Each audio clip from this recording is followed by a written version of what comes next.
அனைத்து வருங்கால ஆசிரியர் பெருமக்களுக்கும் வணக்கம். ஏற்கனவே வந்து பார்த்திங்கன்னா 2வது யூனிட்டில் ஃபஸ்ட்டு ஒரு 50 கொஷின் போட்டிருந்தோம். அடுத்தது வந்து பார்த்திங்கன்னா இது 2வது பார்ட்டாக உங்களுக்கு ஃபஸ்ட் யூனிட்லேயே வந்து பார்த்திங்கன்னா அடுத்த 50 கொஷின் 51லேருந்து 100 கொஷின் இந்த வீடியோவில் பார்க்க போகிறோம். ஏற்கனவே வந்து பார்த்திங்கன்னா நல்லா சப்போர்ட் பண்ணிகிட்ருக்கீங்க, நிறைய ப்ரிப்பேர் பண்ணி ஏற்கனவே சொன்ன மாதிரி கரெக்ஷன்ஸ் எல்லாமே சொல்லிகிட்ருக்கீங்க. ஏதாவது கரெக்ஷன் 1 or 2 கரெக்ஷன் இருக்க பட்சத்தில் உங்களுக்கு வந்து பிடிஎஃபாக போடுறப்போ அதை உங்களுக்கு வந்து கண்டிப்பாக மாற்றி அனுப்பிச்சி விட்ருவோம். ஏற்கனவே கேட்ட மாதிரி ஃபஸ்ட் யூனிட்டோட பிடிஎஃப் இன்றைக்கி வந்து உங்களுக்கு வந்து நான் அப்லோட் பண்ணிடுறேன், லிங்க் கொடுத்துட்றேன், நீங்கள் வந்து டவுன்லோட் பண்ணி அதை பார்த்துக்கலாம். இப்போ வந்து பார்த்திங்கன்னா செகண்ட் யூனிட்டில் 2வது பார்ட் நம்ம போகிறோம். 2வது பார்ட்டில் வந்து 51லேருந்து 100 வரைக்கும் உள்ள அடுத்த 50 கொஷினை பார்க்க போகிறோம். முடிஞ்ச அளவுக்கு நாங்கள் சொன்ன மாதிரி உங்களுக்கு ஒரே நாள்லேயே ஒரு யூனிட்டை வந்து ஃபுல்லாக வந்து 200 கொஷின்ஸ் அப்லோட் பண்ணுறதுக்கு பார்க்குறோம். மோஸ்ட்லி இனிமேல் பண்ணிவிடுவோம். அதனால் நீங்கள் வந்து தொடர்ந்து என்ன பண்ணிங்கன்னா ப்ரிப்பேர் பண்ணுறவங்க நல்லா வேகமாகவே ப்ரிப்பேர் பண்ணுங்கள். நேராக கொஷினுக்கு இப்போ போவோம். 51வது கொஷின், ப்ரோபல் வலியுறுத்திய கல்வி கருவிகள் என்ன அப்படின்னு பார்த்தீங்கன்னா கிஃப்ட்ஸ் அண்டு ஆக்குபேஷன்ஸ். அதாவது கிஃப்ட் அண்ட் ஆக்குபேஷன் வந்து பார்த்திங்கன்னா ப்ரோபல் வந்து பார்த்திங்கன்னா வலியுறுத்திய கல்வி கருவிகள். 52வது கொஷின், மரிய மாண்டிசரி கல்வியில் மாண்டிசரி கல்வியில் மிகவும் மையப்படுத்தப்பட்டது என்ன அப்படின்னு பார்த்தீங்கன்னா செல்ஃப் ஆக்டிவிட்டி, சுய செயற்பாடு. அதுதான் பார்த்திங்கன்னா செல்ஃப் ஆக்டிவிட்டி தான் வந்து பார்த்திங்கன்னா மரிய மாண்டிசரி கல்வியில் மையப்படுத்தப்பட்டது. 53வது கொஷின், மாண்டிசோரி கல்வி முறையில் முக்கிய கருவி என்ன அப்படின்னு பார்த்தீங்கன்னா உணர்வு கருவிகள். புலன்வழி கற்றல் தான் வந்து பார்த்திங்கன்னா உங்களுக்கு மாண்டிசோரி கல்வி. அதில் புலன்வழி கல்வி அப்படிங்கிறதுனால தான் பார்த்திங்கன்னா மாண்டிசோரியை பொறுத்த வரைக்கும் மாண்டிசோரி அப்பாரட்டஸ் என்ன அப்படின்னு பார்த்தீங்கன்னா உணர்வு கருவிகள்.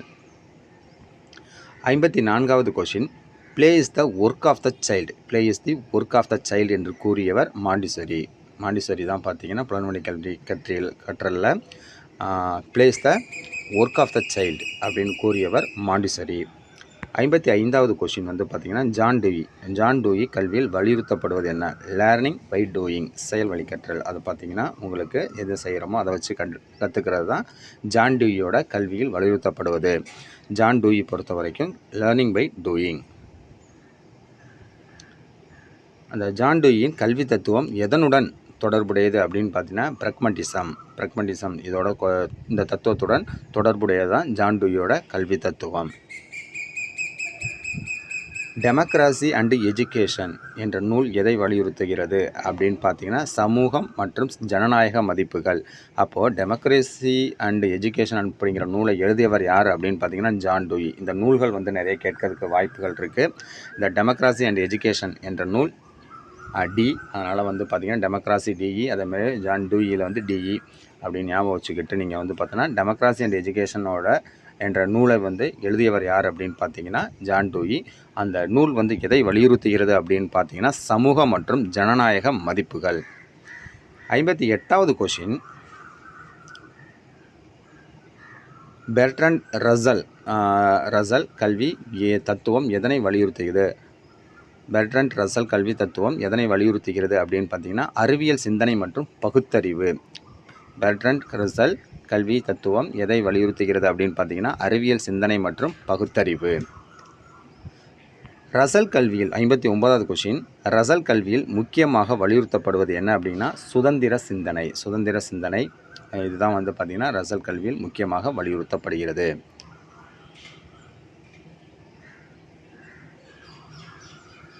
இந்த இது பார்த்திங்கன்னா மாண்டிசோரி, ஃப்ரோபல், பெடஸ்லசி, அதுக்கப்புறம் ரோசே இவங்க எல்லாமே வந்து எதை வலியுறுத்துகிறார்கள் அப்படின்னு பார்த்தீங்கன்னா இந்த கல்வி எல்லாமே எதை வலியுறுத்துகிறது அப்படின்னா குழந்தை மைய கல்வி. ரோசே, பெடஸ்லசி, அதுக்கப்புறம் பார்த்திங்கன்னா ஃப்ரோபல், மாண்டிசோரி ஆகியோர் அனைவரும் எதை வலியுறுத்துகிறார்கள் அப்படின்னு பார்த்தீங்கன்னா குழந்தை மைய கல்வி. 6வது கொஷின், சமூகமயமாக்கல் என்பதன் பொருள் என்ன? சமூகமயமாக்கல் என்பதன் பொருள் தனி மனிதன் சமூக மதிப்புகளை கற்றுக்கொள்வது. கற்றுக்கொள்வதுதான் சமூகமயமாக்கல். இது எல்லாமே கொஷின்ஸ் எல்லாமே இந்த யூனிட்டில் டாபிக் வைஸாக என்ன இருக்கோ அந்த டாபிக் வைஸாக ஒரு 5 to 10 கொஷின்ஸ் இருக்கும். ஸோ அதனால் டாபிக் வைஸாகவே போட்டிருக்கு. ஸோ நீங்கள் அதை பார்த்துக்கலாம். 61வது கொஷின், சமூகமயமாக்கல் என்பதன் பொருள் தனி மனிதன் சமூக மதிப்புகளை பெற்றுக்கொள்வது. 62வது கொஷின் என்ன அப்படின்னு பார்த்தீங்கன்னா கல்வி எதற்கான முக்கிய கருவி அப்படின்னு பார்த்தீங்கன்னா சமூகமயமாக்கல் நடைபெறும் முக்கிய இடம். சமூகமயமாக்கல் நடைபெறும் முக்கிய இடம் எதுன்னு பார்த்தீங்கன்னா பள்ளி மற்றும் குடும்பம். சமூக அடுக்குப்படுத்தல் சோசியல் ஸ்ட்ராட்டிஃபிகேஷன் சோசியல் ஸ்ட்ராட்டிஃபிகேஷன் என்றால் என்ன அப்படின்னு பார்த்தீங்கன்னா, சமூக அடுக்குப்படுத்தல் அப்படிங்கிறது என்ன அப்படின்னா, சமூகத்தில் நிலையான அடுக்குமுறைமை தான் வந்து பார்த்திங்கன்னா சமூக அடுக்குப்படுத்துதல் என்பது. சமூகத்தில் நிலையான அடுக்கு முறைமை. 65வது கொஸ்டின், ஜாதி முறைமை எதற்கு உதாரணம் அப்படின்னு பார்த்தீங்கன்னா சமூக அடுக்குப்படுத்துதல். ஜாதி முறைமை எதற்கு உதாரணம் அப்படின்னு பார்த்தீங்கன்னா சமூக அடுக்குப்படுத்துதல். 66வது கொஸ்டின், சமூக இயக்கம் சோஷியல் மொபிலிட்டி சமூக இயக்கம் குறிக்கும் பொருள் என்ன அப்படின்னு பார்த்தீங்கன்னா தனிநபர் அல்லது குழுவின் சமூக நிலை மாற்றம். 67வது கொஸ்டின், வெர்டிக்கல் மொபிலிட்டி என்றால் என்ன? வெர்டிக்கல் மொபிலிட்டி அப்படிங்கிறது சமூக நிலையில் மேல் கீழ் நகர்வு தான் பார்த்தீங்கன்னா வெர்டிக்கல் அப்படிங்கிறது உங்களுக்கு ஹரிசாண்டலாக இருக்குது. அதனால் வந்து பார்த்திங்கன்னா சமூக நிலையில் மேல் கீழ் நகர்வை தான் என்ன சொல்கிறோம் அப்படின்னா வெர்டிக்கல் மொபிலிட்டி. அதேமாதிரி ஹரிசாண்டல் மொபிலிட்டி அப்படிங்கிறது என்ன அப்படின்னா சமூக நிலையில் ஒரே நிலை மாற்றம். ஹரிசாண்டல்ங்கிறது கிடைமட்டமாக இருக்கிறது, நேர்கோடாக போகுது பார்த்தீங்களா, அதான் வந்து வெர்டிக்கலுங்கிறது மேலேருந்து கீழே வர மாதிரி. ஹரிசாண்டல்ங்கிறது சமூக நிலையில் ஒரே நிலை மாற்றம். இதில் வந்து மேல் கீழெல்லாம் கிடையாது, உங்களுக்கு ஒரே மாதிரி தான் இருக்கும். ஸ்லாண்டிங் கோடு பண்ணி நீங்கள் போடுறப்போ ஸ்லாண்டிங் கோடு மீன்ஸ் என்னென்னா ஸ்ட்ரைட் லைன் போடுறப்போ அது எப்படி இருக்குன்னா ஒரே மாதிரி இருக்கும். அதனால் சமூக நிலையில் ஒரே மாற்றம் தான் நமக்கு ஹரிசாண்டல். 69வது கொஸ்டின், கல்வி சமூக இயக்கத்திற்கு எப்படி உதவுகிறது? கல்வியானது சமூக இயக்கத்துக்கு எப்படி உதவுகிறது அப்படின்னு பார்த்தீங்கன்னா புதிய வாய்ப்புகளை வழங்குவதன் மூலம் சமூகத்திற்கு உதவுகிறது. கல்வியானது சமூக இயக்கத்திற்கு எப்படி உதவுகிறது அப்படின்னா புதிய வாய்ப்புகளை வழங்கி உதவுகிறது. 70வது கொஸ்டின், சமூக நீதி சோசியல் ஜஸ்டிஸ் என்ற கல்வியின் முக்கியம். சோசியல் ஜஸ்டிஸ் பொறுத்த வரைக்கும் அந்த சோசியல் ஜஸ்டிஸோட கல்வியில் முக்கிய நோக்கம் என்ன அப்படின்னு பார்த்தீங்கன்னா சமத்துவம் மற்றும் வாய்ப்பு வழங்குதல் வந்தால் பார்த்தீங்கன்னா சமூக நீதியோட கல்வியில் முக்கிய நோக்கம். இது வந்து கொஞ்சம் முக்கியமான கொஸ்டின், நீங்கள் பார்த்துக்கலாம். சமூக நீதியோட முக்கிய நோக்கம் என்ன அப்படின்னு பார்த்தீங்கன்னா சமத்துவம் மற்றும் வாய்ப்புகள் வழங்குவது. 71வது கொஸ்டின், கல்வி சமூக நீதி ஏற்படுத்தும் வழி யாது? கல்வியானது சமூக நீதி ஏற்படுத்தும் வழி என்ன அப்படின்னு பார்த்தீங்கன்னா அனைவருக்கும் சம வாய்ப்பு. ஏற்கனவே முன்னதெல்லாம் பார்த்தீங்கன்னா சமூக நீதி அப்படிங்கிறது சமமான வாய்ப்புகள் கொடுத்துவது. அதனால் வந்து பார்த்திங்கன்னா கல்வி சமூக நீதி என்பது அனைவருக்கும் சமமான வாய்ப்புகளை அளிப்பது தான் வந்து பார்த்திங்கன்னா கல்வியோட சமூக நீதி. 72வது கொஸ்டின் வந்து பார்த்திங்கன்னா ரிசர்வேஷன் பாலிசி, அதாவது தற்காப்பு கொள்கை வந்து எதனை உறுதிப்படுத்துகிறது அப்படின்னு பார்த்தீங்கன்னா சமூக நீதியை உறுதிப்படுத்துவது ரிசர்வேஷன் பாலிசி. சமூக மாற்றம் சோசியல் சேஞ்ச் கல்வியால் எவ்வாறு ஏற்படுகிறது? சோசியல் சேஞ்சானது கல்வியால் எப்படி ஏற்படுகிறது அப்படின்னா புதிய சிந்தனைகளை வளர்ப்பது. எதை ஏற்படுத்துகிறது அப்படின்னு பார்த்தீங்கன்னா புதிய சிந்தனைகளை வளர்க்கிறது. 74வது கொஸ்டின், கல்வி சமூக மாற்றத்தின் முக்கிய முகவராக இருப்பதற்கு காரணம். கல்வியானது சமூக மாற்றத்தின் முக்கிய முகவராக இருப்பதற்கு காரணம் அறிவு பரவல் மற்றும் விழிப்புணர்வு.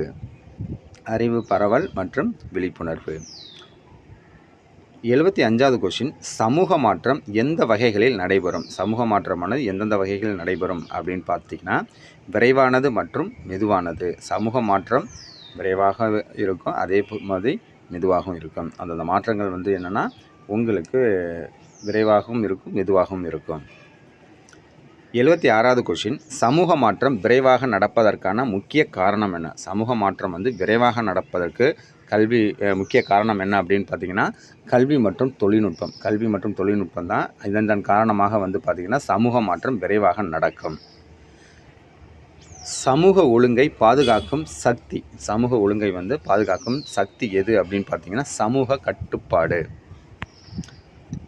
78வது கொஸ்டின், கல்வி சமூக ஒழுங்கு மற்றும் சமூக மாற்றம் இரண்டுக்கும் எவ்வாறு பயன்படுகிறது? கல்வியானது சமூக ஒழுங்கு மற்றும் சமூக மாற்றம் இரண்டுக்கும் எவ்வாறு பயன்படுகிறது அப்படின்னு பார்த்தீங்கன்னா மதிப்புகளை பரப்புதல் மற்றும் புதுமைகளை உருவாக்குதல். ஆப்ஷன் ஏ வந்து பார்த்திங்கன்னா கல்வி வந்து சமூக ஒழுங்கு மற்றும் சமூக மாற்றம் இரண்டுக்கும் எவ்வாறு பயன்படுகிறது அப்படின்னு பார்த்திங்கன்னா கல்வியானது மதிப்புகளை பரப்புதல் மற்றும் புதுமைகளை உருவாக்குதல். 79வது question, education is a powerful instrumentation of social change என்று கூறியவர் யார் அப்படின்னா டூயி, ஜான் டூயி தான் வந்து பார்த்திங்கன்னா education is the powerful instrument of social change. Education கல்விங்கிறது தான் பார்த்திங்கன்னா ஒரு சமூகத்தில் ஒரு மிகப்பெரிய மாற்றத்தை உண்டாக்கக்கூடிய கருவி அப்படின்னு கூறியவர் யார் அப்படின்னு பார்த்திங்கன்னா டூயி, ஜான் டூயி தான் சொல்லியிருக்கார். நல்லா படிச்சுக்கலாம். இது மாதிரி கோட்ஸ் வந்து நிறைய கேட்குறதுக்கு உங்களுக்கு வாய்ப்பு இருக்குது. நிறைய விஷயங்கள் தெரிஞ்ச விஷயங்களை விட இது மாதிரி வந்து கோட்ஸ் வந்து நிறைய கேட்குறதுக்கு வாய்ப்பு இருக்குது. அதனால் அதை கொஞ்சம் நீங்கள் மார்க் பண்ணி படிச்சுக்கலாம். 80வது கொஷின், சமூக நீதி, சமத்துவம், மாற்றம் ஆகியவற்றை ஏற்படுத்தும் அடிப்படை கருவி. இந்த சமூக நீதி, சமத்துவம், மாற்றம் இவற்றை எல்லாம் ஏற்படுத்தக்கூடிய ஒரு காரணி என்ன, கருவி என்ன அப்படின்னு பார்த்தீங்கன்னா கல்வி. கொஸ்டின், அகஸ்டே காம்டே எந்த கருத்தின் தந்தை என அழைக்கப்படுகிறார் அப்படின்னு பார்த்தீங்கன்னா பாசிட்டிவ் ஃபிலாசபி. அடுத்து 82வது கொஸ்டின், சமூகவியல் சோசியாலஜியின் தந்தை, ஃபாதர் ஆஃப் சோசியாலஜி என்று அழைக்கப்படுவர் அகஸ்டே காம்டே. அகஸ்டே காம்டே அவர்கள் தான் வந்து பார்த்திங்கன்னா சமூகவியலின் தந்தை என அழைக்கப்படுகிறார். 83வது கொஸ்டின், காம்டேவின் லா ஆஃப் 3 ஸ்டேஜஸ் எந்த 3 நிலைகளை குறிக்கிறது? காம்டேவோட லா ஆஃப் 3 ஸ்டேஜஸ் இருக்குது. அந்த 3 ஸ்டேஜஸ் என்ன அப்படின்னு பார்த்தீங்கன்னா theological, metaphysical, positive. Option A theological, metaphysical, அதுக்கப்புறம் பாசிட்டிவ். இந்த 3 ஸ்டேஜை தான் வந்து பார்த்திங்கன்னா காம்டேவின் லா ஆஃப் 3 ஸ்டேஜஸாக குறிப்பிடப்படுகிறது.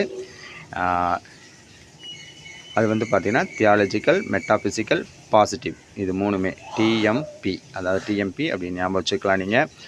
தியாலஜிக்கல், மெட்டாபிசிக்கல், பாசிட்டிவ் இது வந்து பார்த்திங்கன்னா லா ஆஃப் 3 ஸ்டேஜஸ் என காம்டேவின் 3 நிலைகளாக குறிக்கப்படுகிறது. 84வது கொஷின், மேக்ஸ் வெபரின் முக்கிய பங்களிப்பு, மேக்ஸ் வெபரோட முக்கிய பங்களிப்பு என்ன அப்படின்னு பார்த்தீங்கன்னா ப்ரோக்ரஸி, அதுக்கப்புறம் ப்ரோக்ரஸி தேரி, இதுதான் வந்து பார்த்திங்கன்னா மேக்ஸ் வெபரோட முக்கிய பங்களிப்பாக கூறப்படுகிறது. மேக்ஸ் வெபர் எதற்காக பிரபலமானவர் அப்படின்னு பார்த்தீங்கன்னா அத்தாரிட்டி அண்டு ப்ரோக்ரஸி, அந்த ப்ரோக்ரஸி அதோட ஆய்வு, அத்தாரிட்டி அண்டு ப்ரோக்ரஸி ஆஃப் அவரோட ஆய்வு தான் வந்து பார்த்திங்கன்னா இதுக்கு பிரபலமானவர் தான் மேக்ஸ் வெபர். காரல் மார்க்ஸின் கல்வி சிந்தனை எதை வலியுறுத்துகிறது? 86வது கொஷின், காரல் மார்க்ஸோட கல்வி சிந்தனை எதை வலியுறுத்துகிறது அப்படின்னு பார்த்தீங்கன்னா கன்ஃப்ளிக்ட் அண்ட் கிளாஸ் ஸ்ட்ரகிள், இதை தான் வந்து பார்த்திங்கன்னா காரல் மார்க்ஸோட கல்வி சிந்தனை வலியுறுத்துகிறது. மார்க்சிசம் கல்வியின் நோக்கம் எது? 87வது கொஷின், மார்க்சிசம் கல்வியின் நோக்கம் எது அப்படின்னு பார்த்தீங்கன்னா மார்க்சிசம் கல்வியின் நோக்கம் வர்க்கமற்ற சமூகத்தை உருவாக்குவது தான் பார்த்தீங்கன்னா மார்க்சிசத்தோட கல்வியோட நோக்கம். 88வது கொஷின், எமிலி டுர்கிம் யாருடன் தொடர்புடையவர் அப்படின்னு பார்த்தீங்கன்னா ஃபங்க்ஷனிசம் இன் சோசியாலஜி.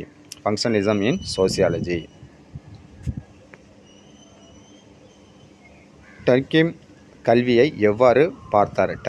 அவர் வந்து பார்த்திங்கன்னா கல்வியை எவ்வாறு பார்த்தார் அப்படின்னு பார்த்தீங்கன்னா சமூக ஒழுங்கை நிலைநிறுத்தும் கருவியாக பார்த்தார். இந்த டர்கிம் வந்து பார்த்திங்கன்னா கல்வியை எவ்வாறு பார்த்தார் அப்படின்னு பார்த்தீங்கன்னா சமூக ஒழுங்கை நிலைநிறுத்தும் கருவியாக பார்த்தார். 90வது கொஷின், டர்கிம் படி கல்வியின் நோக்கம் என்ன? டர்கிம் அவரோட கூற்றுப்படி கல்வியின் நோக்கம் என்பது என்ன அப்படின்னு பார்த்தீங்கன்னா சமூக மதிப்புகள் பரவல். 91வது கொஷின், ஹெர்பர்ட் ஸ்பென்சர் எந்த கோட்பாடுடன் தொடர்புடையவர் அப்படின்னு பார்த்தீங்கன்னா social Darwinism, survival of the fittest, இதோட தொடர்புடையவர் தான் ஹெர்பர்ட் ஸ்பென்சர். 92வது question, education should prepare for complete living என்று கூறியவர் யார்? Education should prepare for complete living என்று கூறியவர் ஸ்பென்சர். இப்போ நிறைய பேர் வந்து ஒவ்வொரு கூற்றும் சொல்லியிருக்காங்க. நீங்கள் ப்ரிப்பேர் பண்ணுறவங்க அந்த கூற்றை எடுத்து அவங்க பேர் எழுதிக்கலாம். Education should prepare for complete living என்று கூறியவர் ஸ்பென்சர்.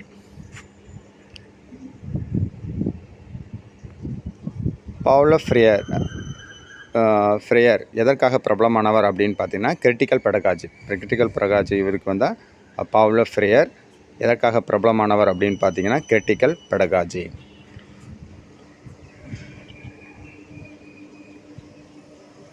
ஃப்ரேரே பிரபலமான நூல் எது? ஃப்ரேரேவின் பிரபலமான நூல் எது அப்படின்னு பார்த்தீங்கன்னா பெடகாஜி ஆஃப் த ஆப்ரஸ்ட். அதை பெடகாஜி ஆஃப் த ஆப்ரஸ்ட். ஃப்ரேரேயின் பிரபலமான நூல் என்ன அப்படின்னு பார்த்தீங்கன்னா பெடகாஜி ஆஃப் த ஆப்ரஸ்ட்.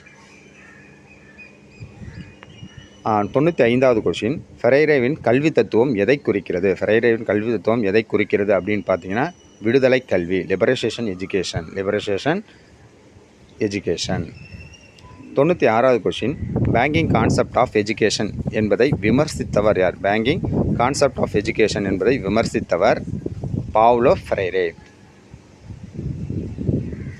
97வது கொஷின், ஃப்ரேரே அவரோட கூற்றுப்படி உண்மையான கல்வி எதை கொண்டிருக்க வேண்டும்? ஃப்ரேரேவின் கூற்றுப்படி உண்மையான கல்வி என்பது எதை கொண்டிருக்க வேண்டும் அப்படின்னு பார்த்தீங்கன்னா டயலாக் அண்ட் ரெஃப்ளெக்ஷன். அதாவது பார்த்தீங்கன்னா உரையாடல் மற்றும் சிந்தனை. உரையாடல் மற்றும் சிந்தனையை அடிப்படையாக கொண்டது தான் வந்து பார்த்திங்கன்னா ஃப்ரேரேயோட கல்விக் கொள்கை. மார்க்ஸ் அண்டு ஃப்ரேரே இருவரும் வலியுறுத்துவது எது அப்படின்னு பார்த்தீங்கன்னா அடக்குமுறையை எதிர்த்து விடுதலை. மேக்ஸ் அதுக்கப்புறம் ஃப்ரேரே 2 பேருமே வந்து பார்த்திங்கன்னா முக்கியமாக வலியுறுத்துவது அடக்குமுறையை எதிர்த்து விடுதலை. 99வது கொஷின், டர்க்கிமின் கல்வி சிந்தனையில் மிக முக்கியமான ஒன்று என்ன அப்படின்னு பார்த்தீங்கன்னா சமூக ஒழுங்கு மற்றும் ஒற்றுமை. சமூக ஒழுங்கு மற்றும் ஒற்றுமை. 100வது கொஷின், ஸ்பென்சர் கல்வி நோக்கம் எது அப்படின்னு பார்த்தீங்கன்னா முழுமையான வாழ்விற்கான தயார் தான் வந்து பார்த்திங்கன்னா ஸ்பென்சர் கல்வியின் நோக்கம். இது வந்து பார்த்திங்கன்னா நமக்கு வந்து ஃபஸ்ட் யூனிட் முடித்ததுக்கப்புறம் செகண்ட் யூனிட்டில் ஃபஸ்ட்டு ஒரு 50 கொஷின் பார்த்தோம். இதுக்கப்புறம் பார்த்திங்கன்னா 51லேருந்து 100 கொஷின் பார்த்துருக்கோம். இது மாதிரி ஒரு யூனிட்டுக்கு ஒரு 50 கொஷினாக ரெடி பண்ணி ஒரு நாளைக்கு வீடியோவில் முடிச்சிடறோம். ஒரு நாளைக்கு முடிஞ்ச மட்டும் ஒரு யூனிட்டை வந்து ஃபுல்லாக போட்டிருக்கோம். இதை நீங்கள் ரிவிஷன் பண்ணிவிட்டு அதுக்கப்புறம் பின்னாடி டைம் இருக்கிறப்ப என்ன பண்ணிக்கலாம் அப்படின்னா மற்ற இதில் கொஞ்சம் ரிவிஷன் பார்த்துக்கலாம். ஸோ இந்த டிஆர்பிக்கு டிஇடிக்கு ப்ரிப்பேர் பண்ணுற ஆசிரியர் பெருமக்கள் என்ன பண்ணுறீங்க அப்படின்னா தொடர்ந்து வந்து பார்த்திங்கன்னா ப்ரிப்பேர் பண்ணிகிட்ருங்க. டெய்லி ரெகுலராக நீங்கள் படிச்சிங்கன்னா தான் கொஞ்சம் எஜுகேஷனை பொறுத்த வரைக்கும் உங்களுக்கு வந்து எஜுகேஷனில் வந்து 30 கொஷின் சைக்காலஜியில் இருக்குது. அந்த 30 கொஷினுமே வந்து பார்த்திங்கன்னா எல்லாமே அப்படியே கேட்குறத விட என்ன பண்ணியிருக்காங்க அப்படின்னா ஜென்ரலாக கூட கேட்டிருக்காங்க. அதனால் கொஞ்சம் இதை படிக்கிறப்ப இவங்களுக்கே ஒரு நல்ல ஐடியா வரும். ஸோ அந்த கொஷின்ஸ் எல்லாமே நீங்கள் பார்த்துட்டு இதில் ஏதாவது டவுட்டு ஏதாவது கரெக்ஷன் ஏதாவது இருக்கும் பட்சத்தில் நீங்கள் வந்து கமெண்ட்ஸில் சொல்லலாம். சொல்கிறப்போ உங்களுக்கு அதுக்குண்டான கரெக்ஷனை மாற்றிட்டு உங்களுக்கு பிடிஎஃபாக ரெடி பண்ணி தரோம். இன்றைக்கி சொன்ன மாதிரி இந்த பிடிஎஃப் கொஷின் ஃபஸ்ட் யூனிட்டுக்கு இன்றைக்கி வந்து உங்களுக்கு ஈவினிங்குள்ளே உங்களுக்கு போட்டு விட்றோம்.